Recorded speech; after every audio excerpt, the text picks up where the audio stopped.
জামায়াতের আমির ডক্টর শফিকুর রহমান তিনিও দেশের বিভিন্ন জেলায় জনসভা এবং জনসংযোগ করছেন। আজকে বিকেলে চুয়াডাঙ্গায় তিনি জনসভা করবেন। এই বিষয়ে আরো খবর জানাতে আমাদের সঙ্গে যুক্ত হচ্ছেন সহকর্মী জামান আক্তার। যাব তার কাছে। জামান, জনসভাটি কখন শুরু হবে, জামায়াতের আমির ঠিক কখন নাগাদ পৌঁছতে পারেন, নেতাকর্মীদের উপস্থিতি কেমন দেখছেন জানাবেন।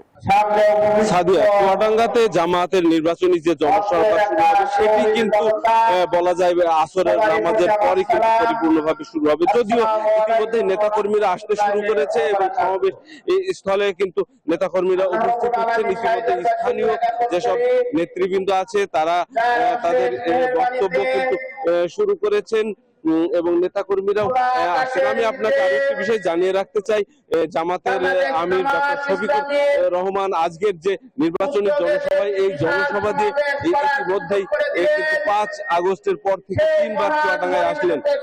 এর ফলেই কিন্তু স্থানীয় মানুষজন যেটি মনে করছেন যে চুয়াডাঙ্গার যে দুটি আসন আছে সেই দুটি আসনকে কিন্তু জামাত ইসলামীর পক্ষ থেকে বিশেষ গুরুত্ব দিয়ে বিবেচনা করা হচ্ছে, যেই কারণে কিন্তু 2024 সালের 5 আগস্টের পর থেকে জামাতের আমির চুয়াডাঙ্গাতে 3টি রাজনৈতিক সফর করেছেন এবং দলীয় কর্মকাণ্ড অব্যাহত রেখেছেন। তো আমরা এখানে এসে নেতাকর্মীদের সাথে কথা বলেছি, তারা যেটি বলছেন যে বিকাল 4টায় জামাতের আমির। জামান, ধন্যবাদ আপনাকে।